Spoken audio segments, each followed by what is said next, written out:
Welcome to the Nerd Party.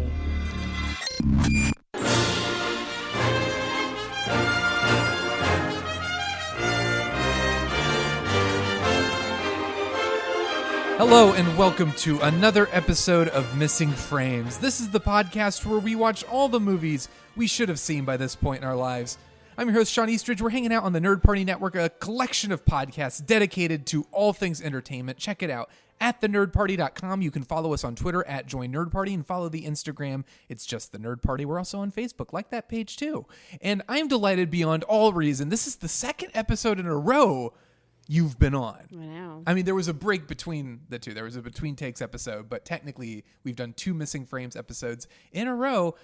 My wife, Sarah, is here. Welcome back, Sarah. Thanks. How does it feel? I mean, I don't think this has ever happened in the history of Missing Frames. Probably will never happen again. Probably will never happen again, but that's okay. Let's enjoy it. Let's bask in the moment. And this is, speaking of things that will never happen again, this is a little bit off the beaten track for us. This is not your typical Missing Frames episode. Like I said, we watch all the movies we should have seen by this point in our lives. And if you've already seen the title for this episode, you know that this is not a film. We are going to be discussing the Star Trek The Next Generation finale, All Good Things. And we're cheating a little bit because you know what? Star Trek's wonderful. I think it's okay to If I'm gonna cheat here. Yeah, if I'm going to cheat on anything, or On I'm the going to cheat podcast. with anything, if I'm going to cheat on the podcast with anything, it'll be Star Trek. TNG. Yeah. We realized we've been speeding through The Next Generation, and we Yeah. were trying to figure out what to do for our next episode of Missing Frames, and we're on the finale now. And technically, it's like a two-part Well, it is. movie You format. can count this as a movie. I'll be Yeah. honest. I think this is probably a better movie than the Next Generation movies. No offense to those, but I don't think, with the exception of maybe First Contact, and I like Generations. Insurrection and Nemesis I haven't seen too recently. I remember not liking either of them. But I think as far as like, it's almost a shame that they kept making stories because this episode so kind of perfectly serves as a send-off for them.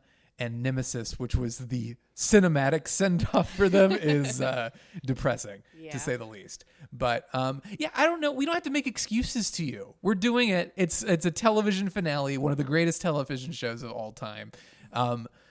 I love Next Generation, and I think you do as well. I do. And I guess you want to talk a little bit about how we got into Star Trek. I've explained this before. There's another Star Trek episode. We did one for the motion picture. I did it with T.C. Paget and Leah Hale, and we had such a great time talking about that. Leah's a huge Star Trek fan, and I think I told this story on there. But growing up, I mean, Next Generation was my Star Trek. I didn't know about Captain Kirk. The irony is that when Next Generation came out, everyone was like, how could they do something without Captain Kirk? But for me, I was more shocked to learn there was a Star Trek before Picard and Data and Worf.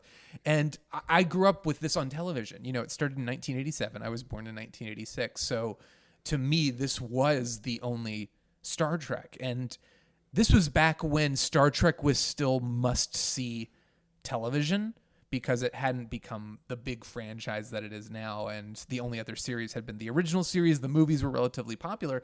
But like my mom and my dad watched Next Generation. They don't really watch sci-fi programming, but this was like must-see TV. And I just remember it being in the background all the time. Like it was a part of my life. I had action figures growing up that I got for Christmas and watching Next Generation. And when I got older, I always appreciated and loved Star Trek, but I've never been a big TV person, as you know. You are a big TV person. Yeah. You've introduced me to a lot of great television, but you've had to deal with my biases against TV because my whole thing is like I can't dedicate hours and hours of my life to a show that I know is eventually like You just want to go to the movies. I want to go to a movie because a movie it's like a clean cut story. You get what you need and you don't have to watch hours and hours and and I love hours. Character development over years and years and years. Yeah, but I think my biggest problem is certain television shows that go on for too long. Yeah. Once they outstay their welcome, I kind of lose interest. Like when get that. when a story reaches a natural organic arc, a story arc reaches its conclusion, a natural conclusion, I'm kind of like, okay, great, I'm done. And then it keeps going, and I'm kind of like, oh God. And then I just get depressed, and it just feels like. And unfortunately, that's like 70% of TV. That's a lot of television. Because so, it's money, right? So they just keep going if people watch. So I have always been movies versus TV. And I love there's television I love. I think television is some of the best stories out there, and I would definitely go to bat for some of my favorite series, but that's always been the case. So when it came to Star Trek, I never really watched any of the shows. Like growing up, once I got older, I was like, I love the movies. Some of the movies, not all of the movies, but I love the movies, and I don't really care about the TV show because I'm just not a TV guy. So I grew up with the perception of Star Trek kind of like, I had lots of friends around me who really loved the show, but I was kind of like, yeah, okay, sure. And this is a strange stance to take on it, seeing as how I am a huge nerd. I am a podcast on the Nerd Party, so I would have to be. But like, I was just kind of like, Star Trek just seems kind of nerdy. It seems really like they just sit in boardrooms and talk a lot, and they have weird costumes, and some of the makeup is ridiculous. I mean, none of that is wrong. None of this is wrong. No. But it was definitely like I had this perception of like, Yeah. because it was television and the movies at least had big action and excitement and like big stakes and the world's coming to an end, or there's a big villain who's going to kill everybody, like things like that. I always assumed like the TV show is just a little bit more like talky and boring and slow. And it's definitely more talky than the movies. So I just never got into it. And I kind of like when the J.J. Abrams movie was coming out, I kind of watched the original series a little bit just for fun. And I think the original series is great. But I definitely think it's you have to take it with a grain of salt because some of it is very, very dated. And so I think, I don't remember when, but there was like a sale where all the TNG seasons on Blu-ray went on sale. And as we've discussed many times on this program, I'm an insane person. And when I see a good Blu-ray sale, I lose all like rhyme or reason. I'm like, that seems like I should probably buy these, like, even Shawn, though. But do you really like the show? And you're like, Yeah, it doesn't matter. It's Star. Sarah. I think I like Star Trek, but I'd heard enough from people that it was like, no, Star Trek's amazing. You're gonna like it. You'll love it when you watch it. So I knew I was making a good investment, and it wasn't on Netflix in HD at the time. This was the only way, and I remember it was priced. It was just insanely priced, but you found like maybe on eBay or like a really good deal. Like this, I remember when they first started coming out, like season one, it was like $70, $80, and this set on eBay that I got was like $80 for all of them, brand new. Yeah, and it was just like, well, that's a no-brainer. If one set is like $50, $60, I have to get all of them. Right. And so that was really like, finally, I think I was like, you know what, I'm gonna watch through. And the consensus I'd heard was like, you have to kind of push through seasons 1 and 2. And once you get past those, it'll be great. And I think this is where that was basically, I watched through the whole series. I agree that seasons 1 and 2 are rough, but it becomes like one of the greatest shows of all time by season 3. But that's what I finished it right when we moved down to Atlanta. And then almost as soon as I'd finished it, you decided you wanted to start it. So yeah, that was, do you remember when we first started watching it? I think it was 2018. Well, initially I would catch we were living in Virginia in our first apartment. This was a long time ago, right? And you would watch it and I'm like, oh, this is kind of whatever. But then you sat me down for a couple episodes. Yes. And I had a very emotional reaction. That's right. So by the time I'd hit season 3, I was like, oh my God, this is amazing. Like it was such a struggle to get through seasons 1 and 2. And there are great episodes. Like I think my favorite Star Trek episode ever is Measure of a Man, which is in season 2. Yeah. And that is the first indication, I think, of what the greatness. Next generation would achieve. But that said, it's a slog to get through those first 2 seasons. Right. They are bad. It's like we joke about it, but like great Star Trek is like the best thing you'll ever see, and bad Star Trek is like some of the worst stuff you'll ever watch. It's just so corny and stupid. Yeah. But I'd gotten to season 3. I knew it was great. And I was now like excited. I was like, oh, great. I can't wait to see what episodes are next. And it was yesterday's Enterprise, which I had never seen before. And I remember telling you, I was like, I hear this episode is one of the best, so you should watch it with me. Not realizing what I was about to expose you to.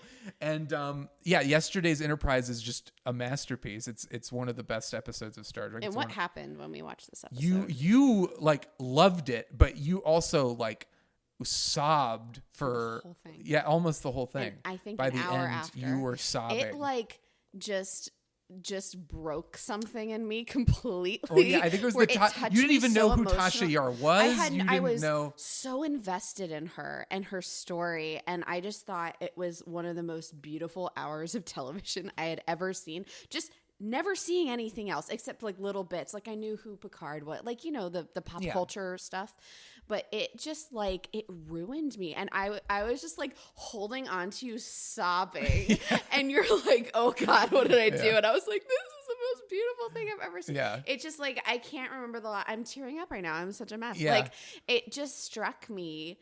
And I was like, this is the best show that's ever like been televised. It has to be. And you're the first 2 seasons are rough. I knew it was great, but I didn't realize that episode would be so amazing. So like I thought it would be one of those things where you would be like, oh, that was good, thanks for showing me. But it was like and I think I got mad at you. I was like, why did you do this to me? I was like, I wasn't prepared. I couldn't control myself. And then you showed me another episode. We watched a couple episodes. So the episode after that, I think, is about Data's daughter. Yeah. Like he builds a daughter, and that episode was great and sad. I think I cried for 6 hours. And then the episode after that was Worf being excommunicated from the Klingon Empire.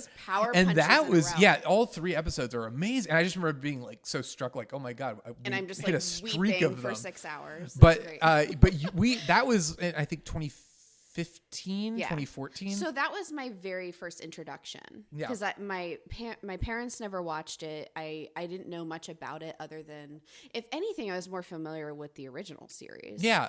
Because I think I had those on Blu-ray. Like and then, I had seen more of that. Yeah. And, I was like, oh, it's cute and goofy and campy, Yeah. And I still kind of stand by that, but I appreciate it a lot more going back to that. Yeah. Now seeing TNG. But you were my first introduction to TNG. I mean, and that was, I mean, I think it's a stunning show. Yeah. What I tell everybody is what I would tell myself back when I was watching. It's like, you have to get through the first 2 seasons. Just truck But like, once you do, it is, you won't regret it. It's one of the greatest television shows of all time. It's so rewarding. It gives back in such a big way. Yeah, but it's beyond, just like what you expect from like quality sci-fi entertainment. It's like thoughtful and emotional and it's very cerebral. It's philosophical, but really, really beautiful, and this really wonderful examination of like people trying to work together for the better good. Yeah. And I think as I've gotten older, I've come to appreciate Star Trek more. It's always, oh, do you like Star Wars or Star Trek? And I'm like, can't we just love them all? Aren't they all wonderful? But I think as I've gotten older, when you're young, Star Wars is like, oh, it's whiz bang, everything, lightsabers, explosions. And Star Trek is like, oh yeah, they sit in boardrooms and talk. But there's something now being older that like the concept of like Star Trek being, instead of murdering people or instead of combat, I'm going to try to reason and understand my enemy. Like the idea of communicating and trying to understand other cultures and civilizations, especially in 2021. Yeah, especially now. If you want a safe place to go, watch the show. Yes, because the world's crazy. Right? Yeah, I mean, and it's optimistic to like hope for a future like that. Yeah. But yeah, do you remember when you started? Because we had to power through those first. So we were in Atlanta. Seasons. We were in Atlanta, and it was 2017 or 2018 when we started season 1. And we watched a few episodes, and then it was like, all right, we're good. Yeah. Yeah, I don't think we made it very far. No. I think we quickly were like, want to watch Friday Night Lights again? Okay. Yeah, we just kind of went to an Old Faithful. Yeah. Yeah, I think we probably made it like optimistic. halfway through season 1. I don't Yes. even know if we made it that far though. And I don't I was just, I remember being kind of bored. I was like, I know this is special. I'd seen episodes obviously in the future, which I'm like, these are great episodes. These are great people. But the first season especially was just so dry. And you could tell they were trying to find their footing. They didn't find it. Yes. Like they were struggling. They were through also, it. their hands were tied by Gene Roddenberry. Yes. Because Roddenberry was like, Yeah. you have to do these things. There Yes. can't be any conflict because it's a future where there is no conflict. Right. So the rules that he created for them and the constraints he placed on them really limited their ability to tell good, compelling stories. Yeah. And it is It's evident. not great. Yeah. The cast is great. Yep. Patrick Stewart is like just head He and was shoulder. there to No act. offense Like, to he anybody else, was- but he is like the material is not on his level in those first couple seasons, but he Yeah. brings it every episode. And I'm hard pressed to think of a memorable episode in season 1. I'd have to look at the Maybe when descriptions, to Tasha be Yar honest. dies.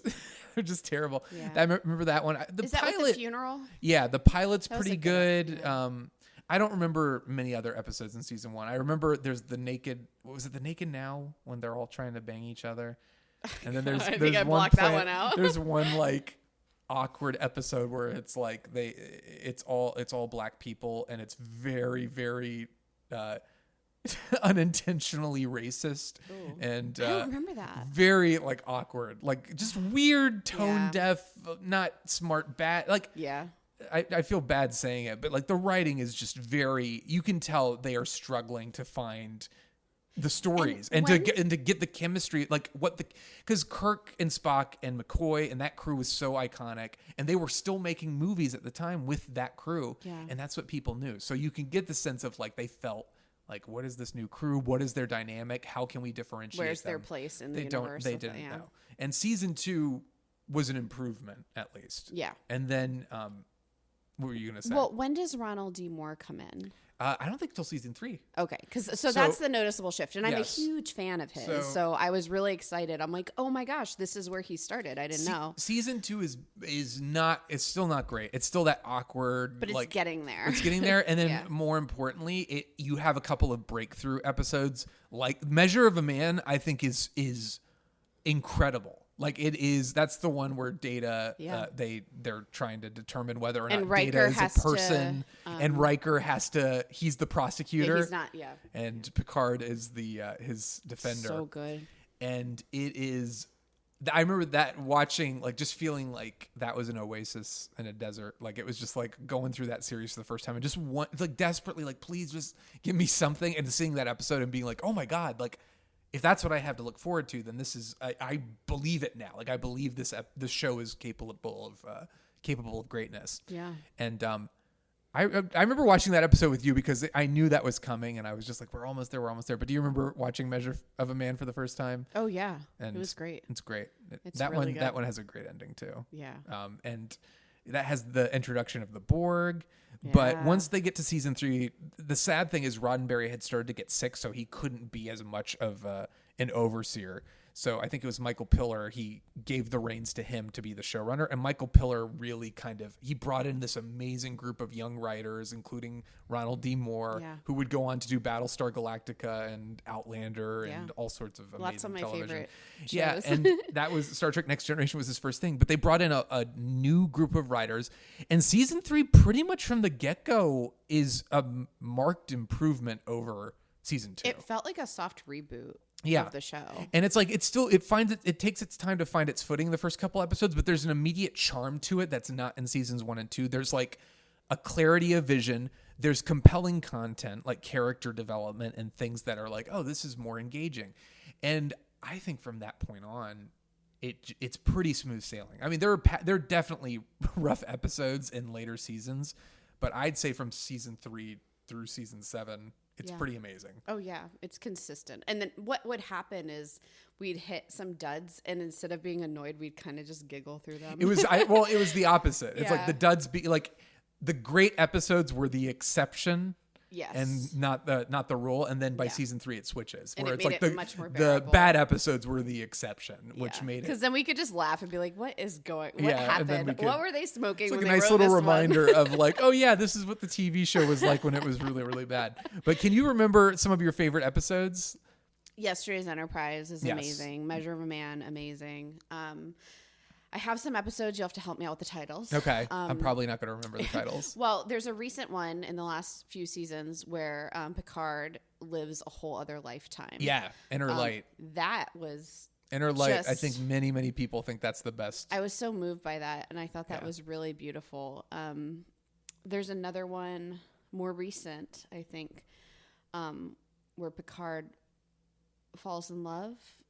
And Yeah, he and has it's kind to of a send sequel her- to that. Yeah, he episode. has to send her on a mission, and I don't know what it's called. I'm not doing Yeah, a very good I don't remember job. what that one's called either. But That's in season anytime where 6. Picard falls in love. What else? Best, I really Best like, of Both Worlds, which is the first big Borg episode. It's Yeah. the 2-parter that, Oh, yeah. that Oh ends my with gosh. Picard Yes. becoming a Borg. Yeah, and I was never spoiled by that, so I was like, "Holy Yeah, crap!" that's such a great ending. I just That like, is it's like ama- Mr. and then it Worf, ends. fire, and that's the end. It was Well, great. Whenever I watch stuff and we're binging it, I just think, "Oh my gosh, these poor people had to stop there, and then Yeah. they didn't get the second part for like 6 months. That's Yes. terrible." And Yeah. watching a finale like that is just insane. And some of the more fun episodes I liked when they would, like the Sherlock episodes. I always Yes. think are very fun. That's a good one in and season 2 as well, and I Yeah. love that they bring that character he comes Moriarty back. Yeah. And it's I'm struggling to think of them too, because one of the Yeah. brilliant things that Next Generation did that I know in Deep Space Nine, which I'm watching through now, the story becomes serialized Yeah. instead of episodic.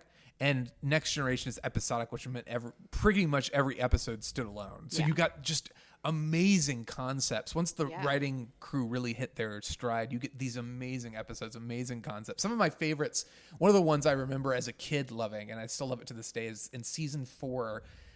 It's called Remember Me, I think, or I think that's the title. It's when Crusher, like everyone's disappearing around her, and she realizes she's gotten stuck Oh, inside like yes. some sort of wormhole, and she has to escape. I love that episode. That's a really good one. there- Anything with Q is usually Hugh's really usually fun. great. Anything with the Borg is great. Yeah. Remember Hugh? Oh my god. Okay, yeah. I gotta put that in with my favorite Yeah, episodes. then. Iborg is the Yeah. name of that one. And anytime I get like a really good Geordie episode, he's one of my favorites. Geordie's great. So He's such a. Remember, there's also an episode where he like falls in love with a woman, and it like completely ruins Scientist. his common sense. yeah. And It's terrible. like Geordie, you still Geordie, in there? yeah, Geordie is. But he's one of my favorites. He's the so, best. yeah. The best. It's hard to pick favorites. It's hard, like, and I think the standout episodes for me are the ones that deal with that emotional, philosophical struggle. Yeah. Like I know Wesley Crusher gets a bad rep. Yeah. Especially in early seasons. I understand. I love Will Wheaton.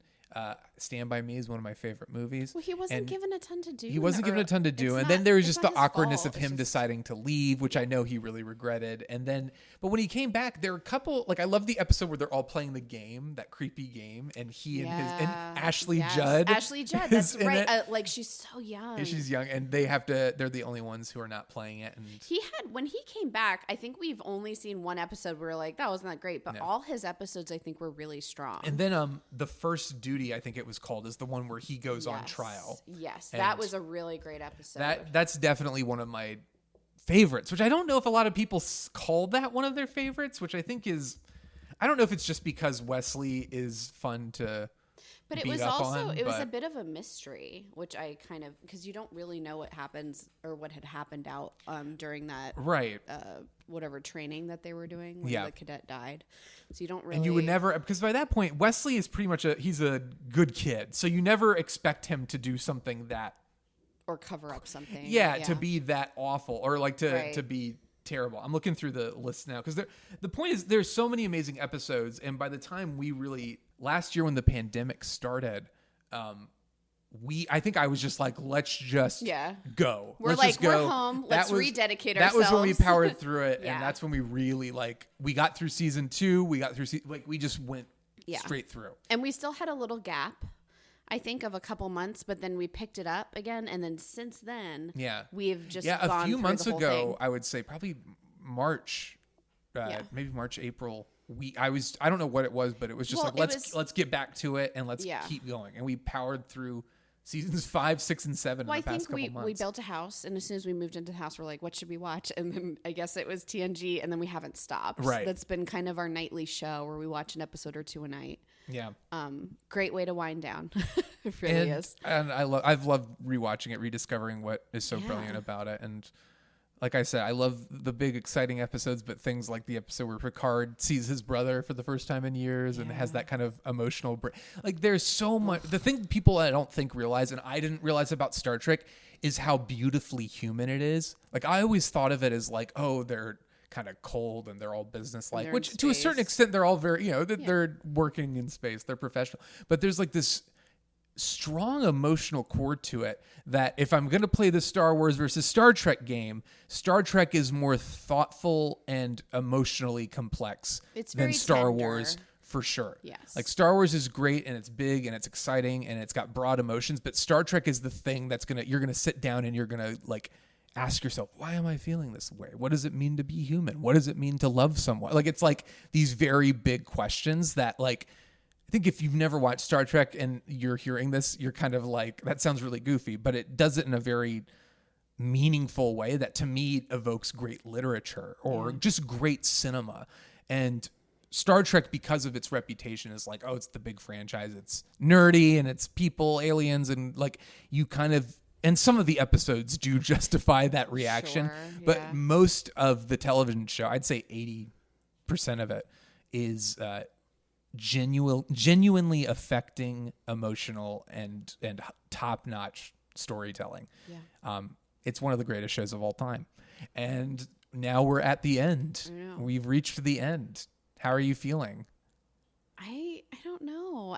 It's interesting because we've reached the end, but I also know we have like 5 movies. We have 4 movies. 4 movies. Only 4. And I also know we have that Picard, they're not all great. We have Picard. Well, Yeah. First Contact, I think, is great. I Yeah. do love that one. Although I haven't watched the movies since I went through the series. So it's been about 7 years or so. And don't worry, folks. Sean got the Blu-ray set I have the for all the Blu-ray movies. set. Don't worry. But I'd seen the movies. I knew I liked the movies. Well, I'm really excited. I'm a little sad. That's kind of how I get when it's a show that I really love that has a series finale. I'm like, I get a little nervous. I'm like, how's it going to end?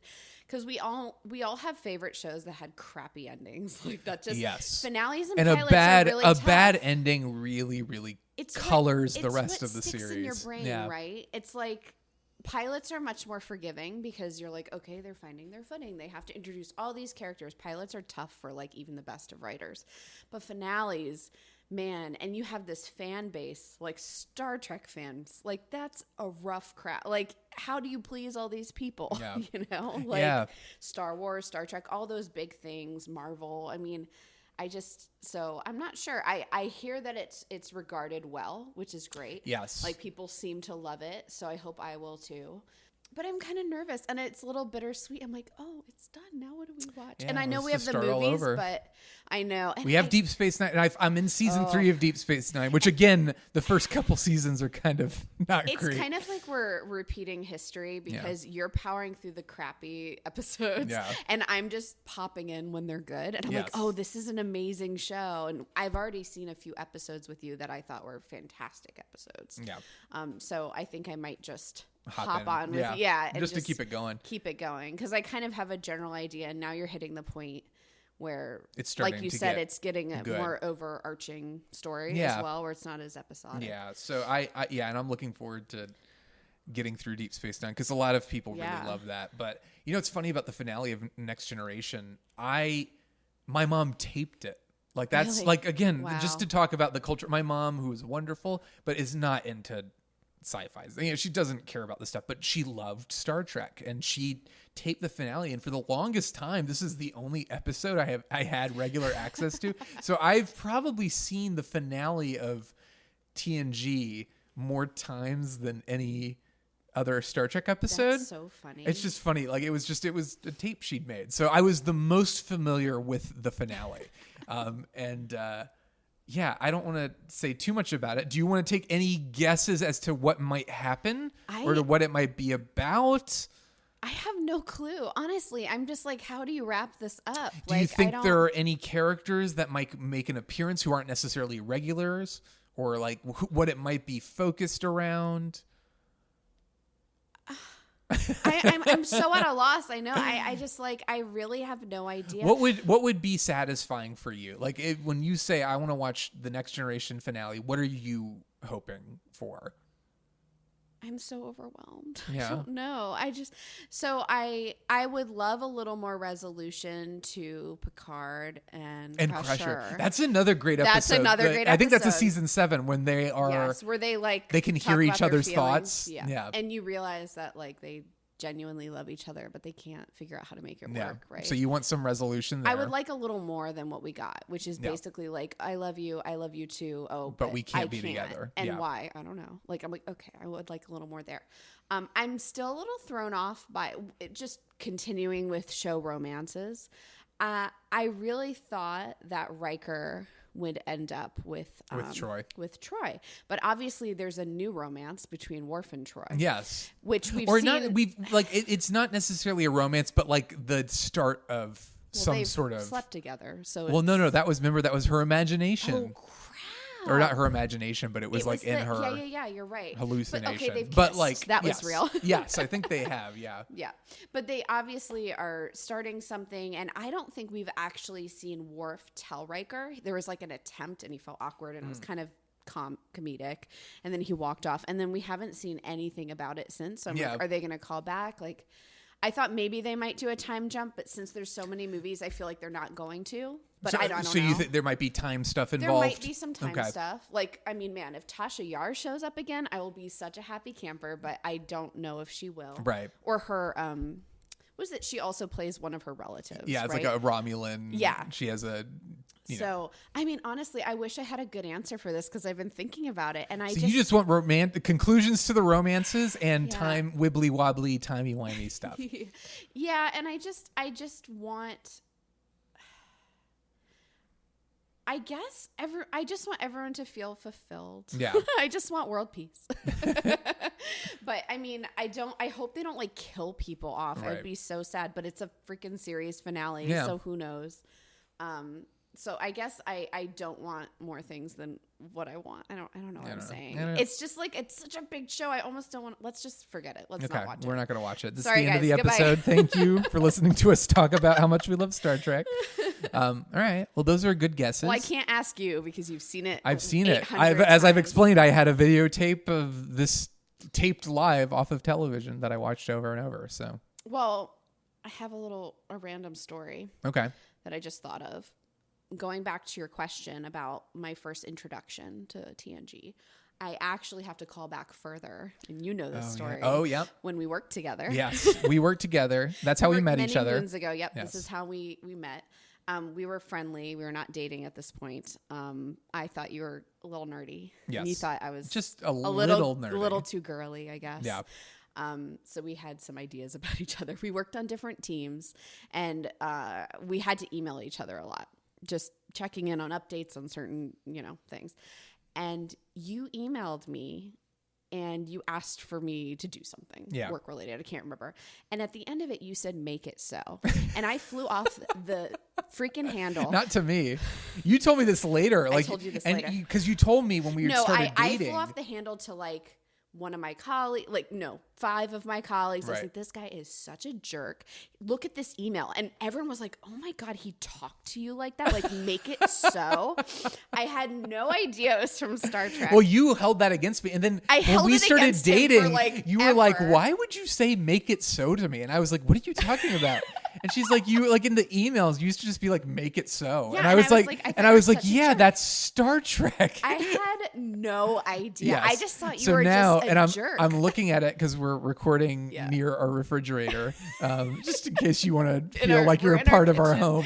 There is a Make It So magnet. Yeah, we have on a Make our It So fridge. mug. It's become a We part have of our a regular. relationship story. Yes, Yeah. but yeah, that's a great But Star Trek story. I really I cannot believe I even dated you after that. You're Yeah. lucky because I I'm mean, shocked. for like 6 months, I was like, this guy is such a jerk. Yeah. Like, I hate him. Yeah, it all worked out. And now we're married. Thanks, Patrick. We're having a baby Sir in a Patrick. few days. Thank you. Yes. Like, things did okay, Yeah. you know? So I guess technically, you still introduced me to TNG, but Yes, it was but a couple years before not the that. best introduction. It was like circa 2012. right, and now here we are at the end. Yeah. 9 So sorry, years I later. derailed that, but I had to get that story. No, that's in a there. good story. Well, all right. Well, are you ready? No, but No, let's but do we it. gotta do it. We gotta. It's all for the fans. Yep. It's all for the fans. All right, we will go watch the finale of Star Trek: The Next Generation, and we will be back.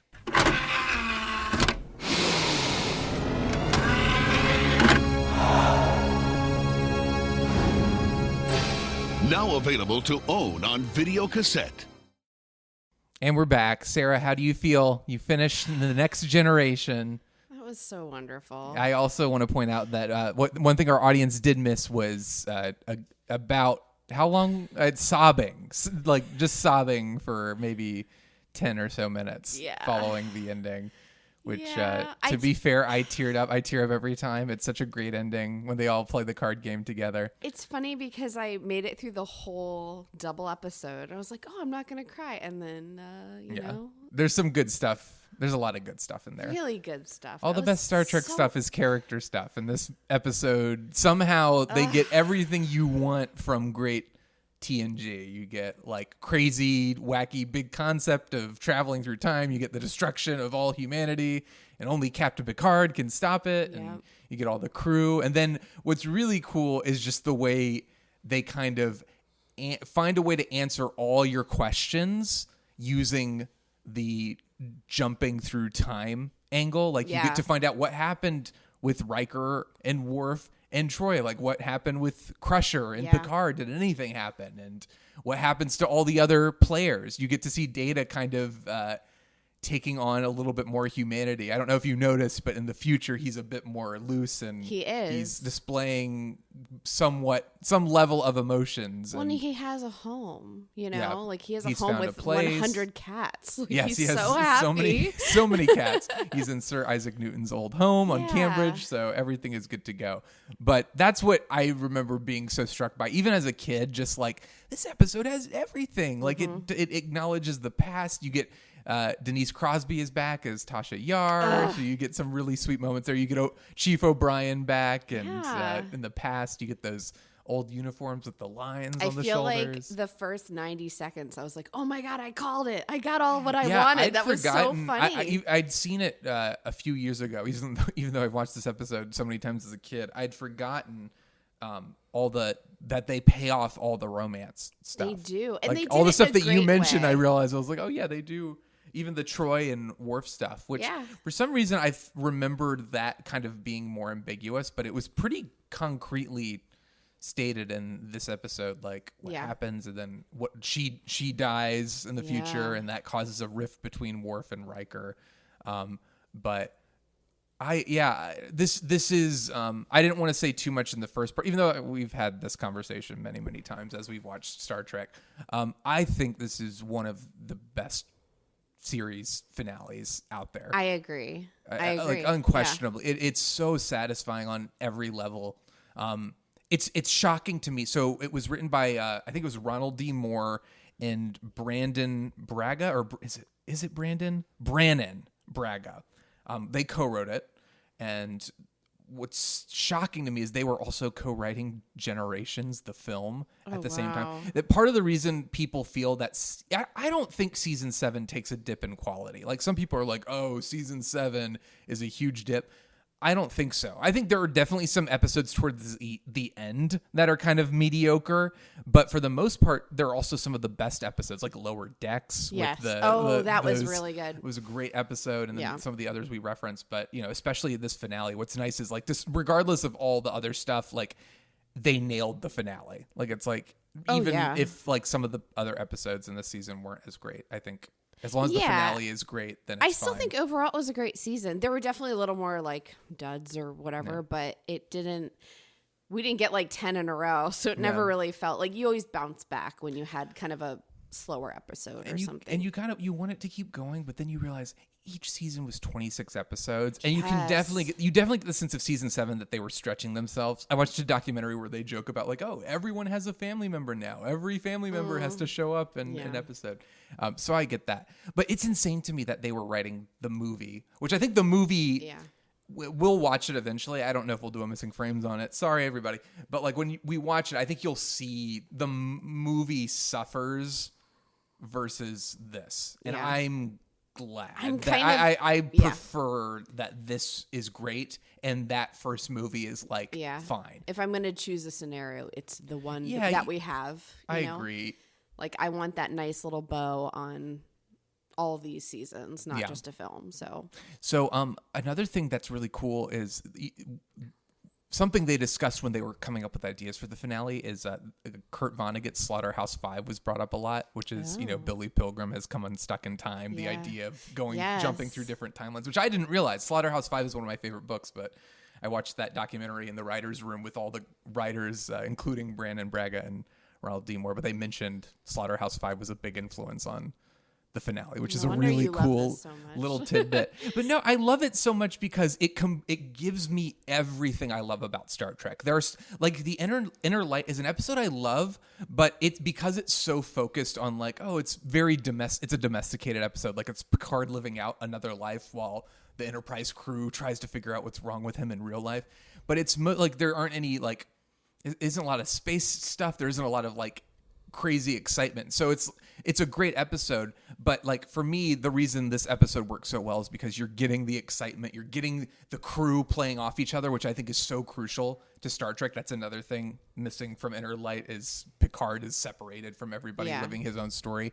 Here, even though Picard is the focal point, you're getting so many great character beats between him and the crew members. So you have him in the past and interacting with everybody and them being very confused by his seemingly erratic behavior. You have him with the crew as we know and love them. Mm-hmm. And then you have him in the future where you get really awesome, really brilliantly done teases of like, where have they gone? Like, what are they doing? What are the relationships like in the future? Like, did they last? Who did Picard marry? Oh, he and Crusher got married and then they got divorced or not even divorced, separated because she's kept his name. So things like that. But it's such a brilliant, like everything you want from a great Star Trek episode, but also like what all great finales should do, like giving you all the things you love encapsulated in one moment. Like it's really well done, but it's also it's clean, it's straightforward, it's not like convoluted,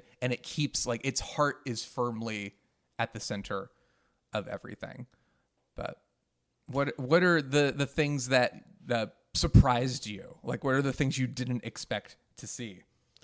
I didn't expect to see Q, but I was really pleasantly surprised that we got another Q episode, because I think in the first part I was even like, I love the Q episode. So it's so funny, all the things that I was like, oh, and the first they're directly referencing the first episode. Yeah, so I feel like they nailed the full circle thing. Yeah. Where it's like they're calling all the way back to season 1, episode 1. Again, it's Crazy. So brilliant. It's so brilliant.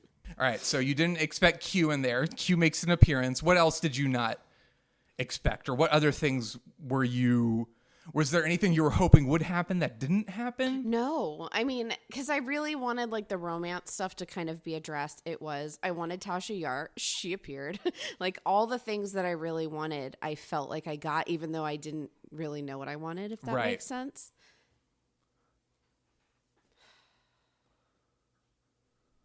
You could just shut her in there, see what happens, but then she might freak out. No.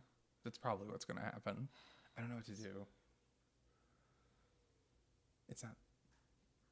I mean, you can hear it, but it might not be noticeable unless you're paying attention. Let's just record. Okay.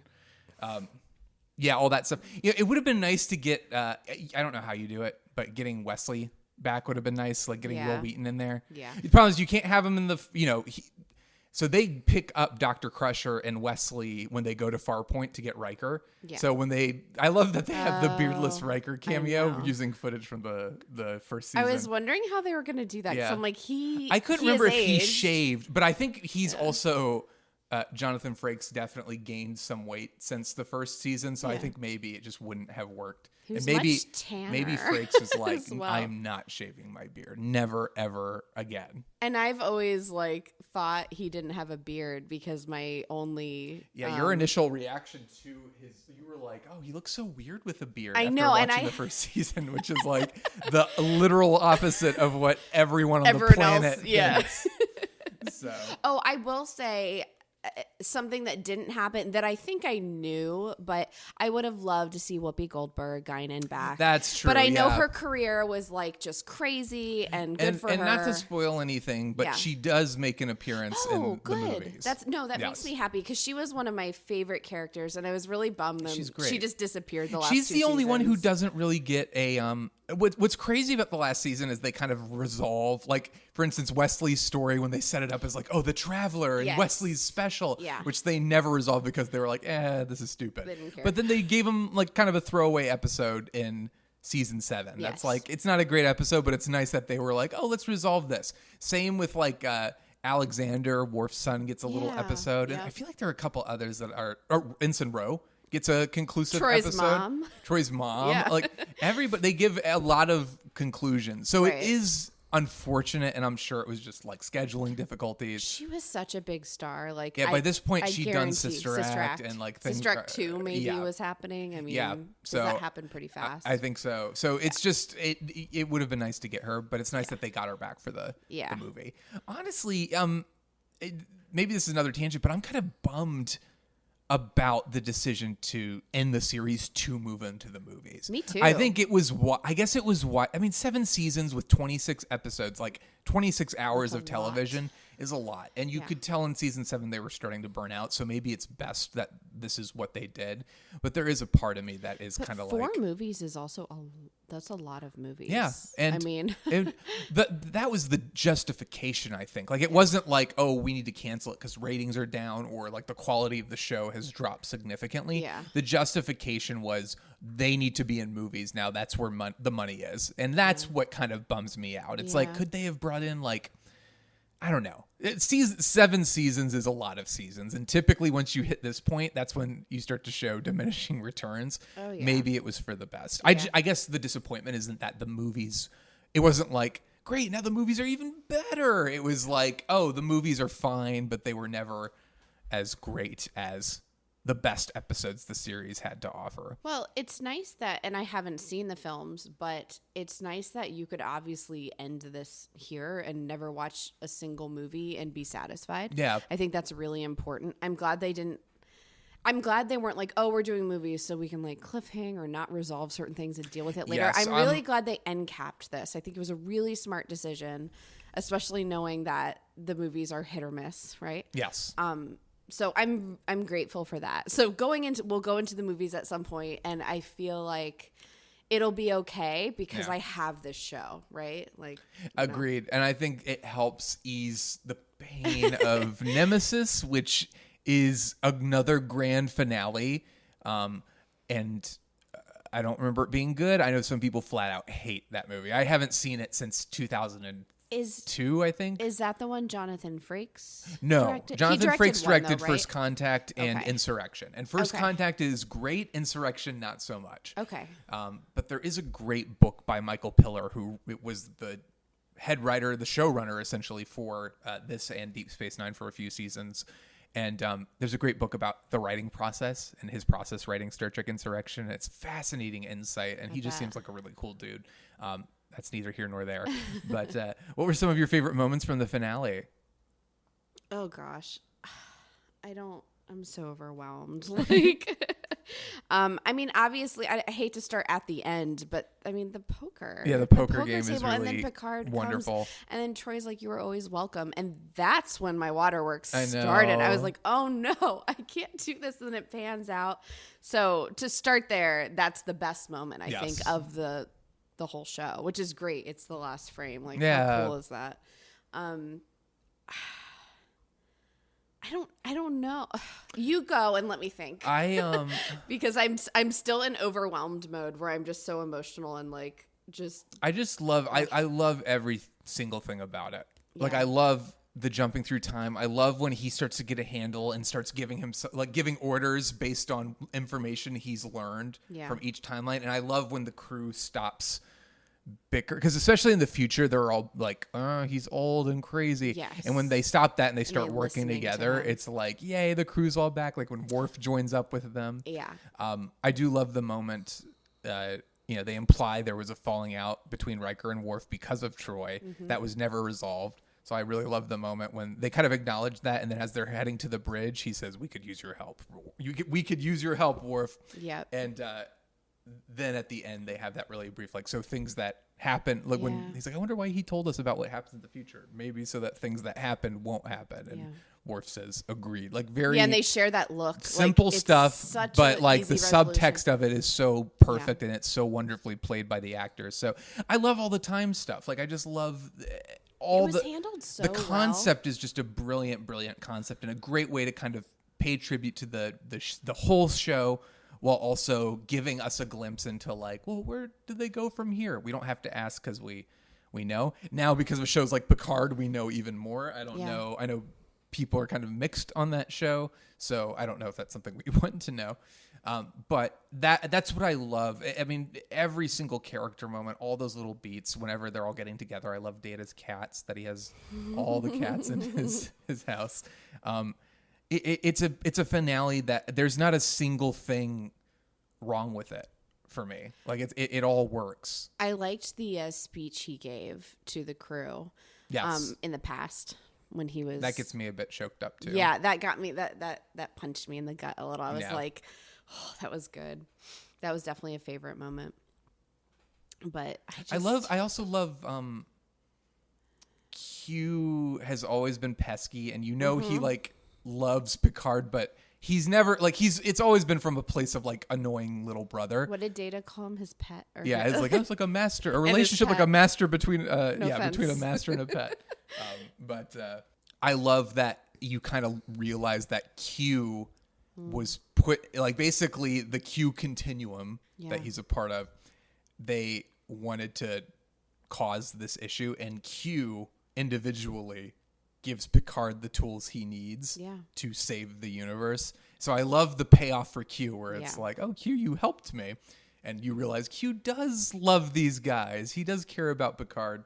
And I love the moment where he says, you're like something about like unlocking the secrets in the universe. And Picard's like, what is there left to know? And he leans close to whisper, and he's just like, you'll have to find out. That's a great moment. Yeah.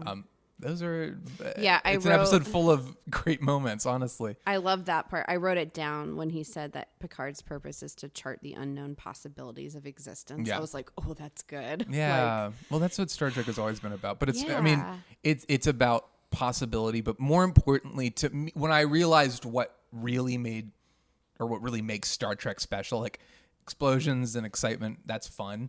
But what makes Star Trek special is this group of people overcoming differences to work together to achieve a greater good. Yeah. That's what Star Trek has always been about, and it's demonstrated in this episode. We see them put aside petty differences to work together to save the universe. But it's about just these friendships, this family, and seeing them all work together and seeing their love for each other, and that's great. It's it's heartbreaking that it's over, but it's such a wonderful. It's just a wonderful tribute to this. I know a lot of people really love Deep Space Nine. Some people say that's the best Star Trek, but it's very hard. I'm just getting into the good stuff with Deep Space Nine, so maybe I'll change my mind. It's very hard for me to like think that this could be topped. This feels too perfect. Yeah. And I think Deep Space Nine gets more complex and darker, but there's a part of me that, like, for the same reasons I love, like, Superman versus Batman, like, just the pureness of this, the desire to do good and to do the right thing. I think that's, like, it appeals to me so much, like, seeing people fight to do what's right. But what other things? What other standout moments? What other? I want to watch it again. Yeah. I'm just like I just feel so emotional right now. I'm like I'm It's a just lot. basking in the feelings. It's just so good. I really loved Crusher. Future Yeah, I love that Crusher. she's a captain. I love that she's a captain. also a she's Captain total Picard. badass. Yeah. Oh, that moment where they say Captain Picard and they both look up. I thought that was very clever. Geordie's wonderful. Yeah, you get he's to my see boy. him, I love his him. pretty blue eyes. He finally got married and had some kids, although who knows Yeah, like if whatever. that's what's going to happen. But I'm so curious. It's going to be very interesting to watch the movies with you and see how they work now that I am such a fan of the series. Because I think before I watched Next Generation, like I said in the pre-show, I was kind of like, oh, the movies are the way to go. I don't really like TV. It's never as good as the movies. But Star Trek has proved me wrong. Like I would have sung the praises of the movies, and I still do. But I think Star Trek works better as a series. I think it's designed to do that because you're talking about building relationships over a course of years and all these different ideas that, like in film, you can only do one concept like every few years. But with Star Trek on television, it's like every year you get 26 different concepts, and some aren't great, but most of them are amazing. I'm curious to go back and watch the movies and see if maybe, like, I love First Contact, but I wonder in light of like loving the series so much now, if it'll be like, oh, but it's just not as good. There are lots of people who are like very not against the movies, but are kind of like, yeah, but it's not the TV show. And I wonder if I can still appreciate them as like kind of standalone movies versus the series. well, that and the TV show Picard. Now I'm really curious. I'm curious too, and because I've been able to kind of steer clear. Like I've been trying to because we've been watching TNG. I'm like, I don't really want to know the future stuff. I mean, I know a little from trailer, but and then some cast spoiler, like people that join the cast or you know, which is fine, but I don't really know much, so I'm really curious. And to be honest, I never had a huge desire to watch Picard. No, I remember when we were talking, like when it first aired, because I'd seen Next Generation by that point, and you're like, oh, should we watch it? And I was just like, frankly, there's no way it's better than Next Generation, and I'd rather you just watch that.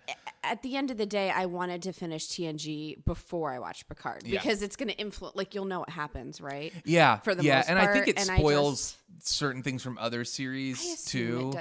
Which so is fine with me. I'm kind of fine with staying in like this 80s, 90s TV bubble for a while. Yeah. And then we can just go all the way back to the original just keep series going. and start over and just start from there. Well, we have plenty of content Yes. there's like 4 franchises, right? There's Enterprise, Voyager, TNG, original, Deep Space and then Nine. Deep Space Nine, So which 5. we're watching now. Am I missing something? And then Discovery Discovery, is going on Picard. right now, and Picard.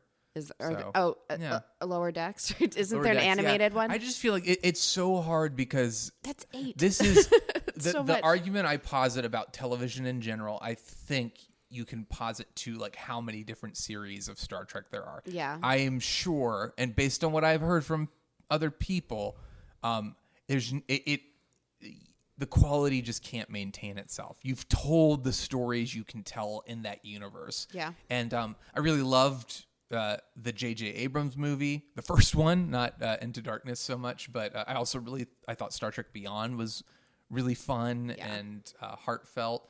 And so I think the movies are great and they feel like a good place for Star Trek right now, but like I would like to watch Star Trek Discovery. I just don't know that it's much good. And I'm happy to be watching through Deep Space Nine right now because that seems to be consensus on that seems to be pretty strongly in its favor. Like it's a pretty great show.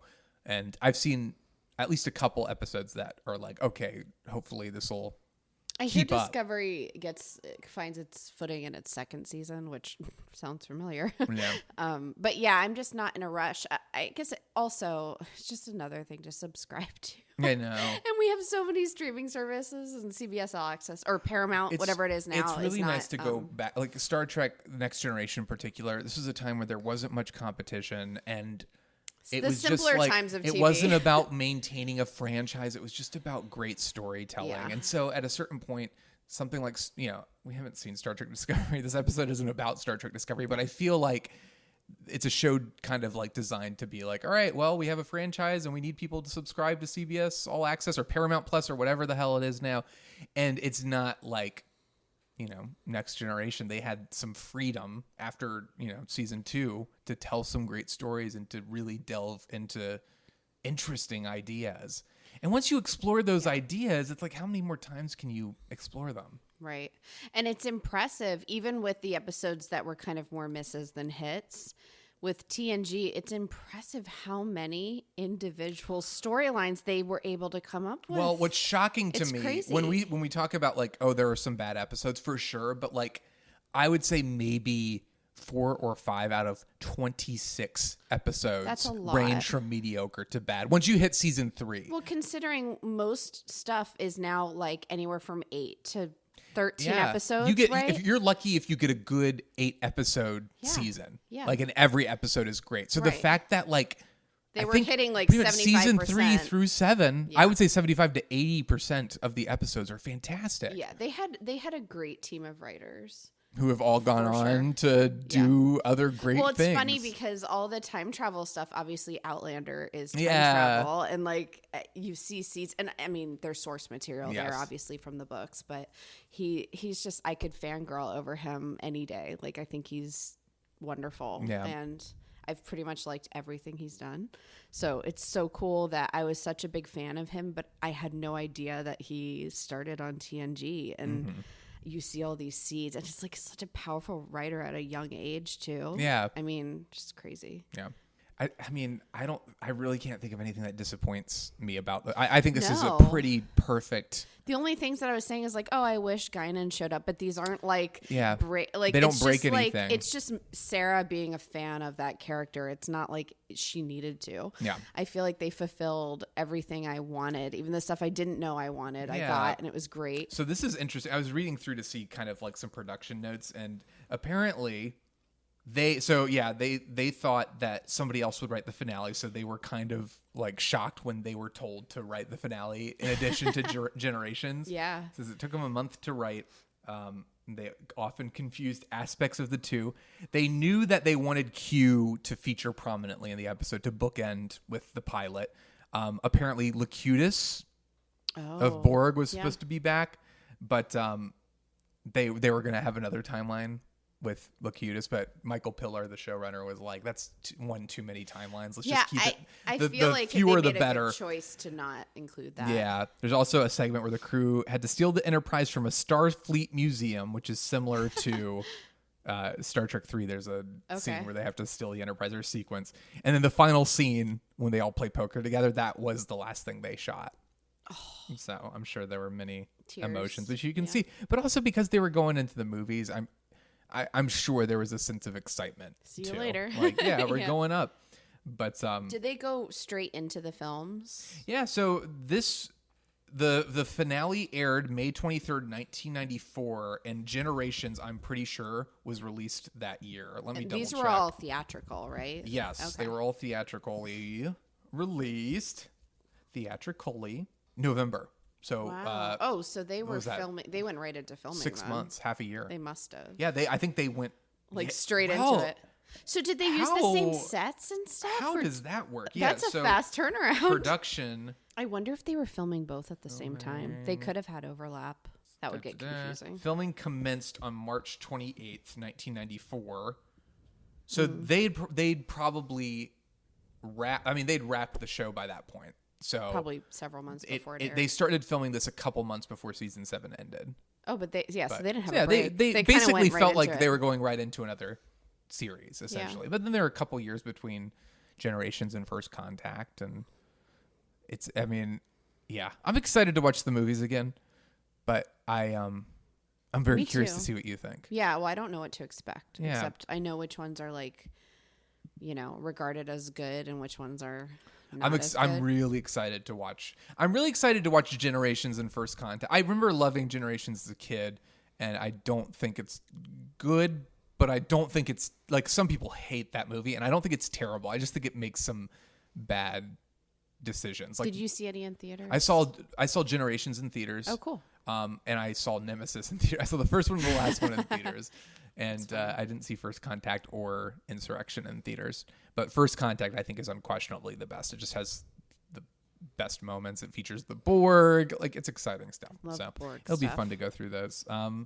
What else? Is that it? I just loved it. I'm so glad. How do we rank the series overall? I think I gotta give it a 5. Yeah. Or like a top, whatever. I would I mean, the series overall a 5, and then this. Like, what's I our, could give different ratings to individual seasons, Yes, but for sure. overall, I would say the overall series is a really 5. strong. If you're ranking, or not ranking, Sure. but rating each Yeah. season, it's different. But Yeah. overall, it's definitely. I think feel it's one of so the best television fulfilled. shows ever. And I can't wait to. I mean, this is my first time going through it. I can tell it's not going to be my last. Yeah.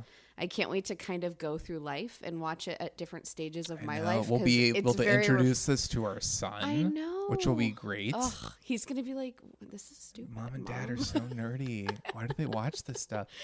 He's probably not going to appreciate it for a minute. Oh, we rated the series before we rated the episode. Oh, yeah. But Well, how the many? episode is- Yeah, it's a yeah. 5. I gotta come up billion with my entropy. rating. I gotta come up with a rating Okay, I'm system. sorry. I was gonna say Data. How many of Data's cats would you give it? Aw. I think it's 5 Data's cats. 5 spots. 5 time. What was it? Spots. Warp bubbles. 5. All of the 5s. It's great. I'm going to give it 5 spots. 5 spots. Yeah.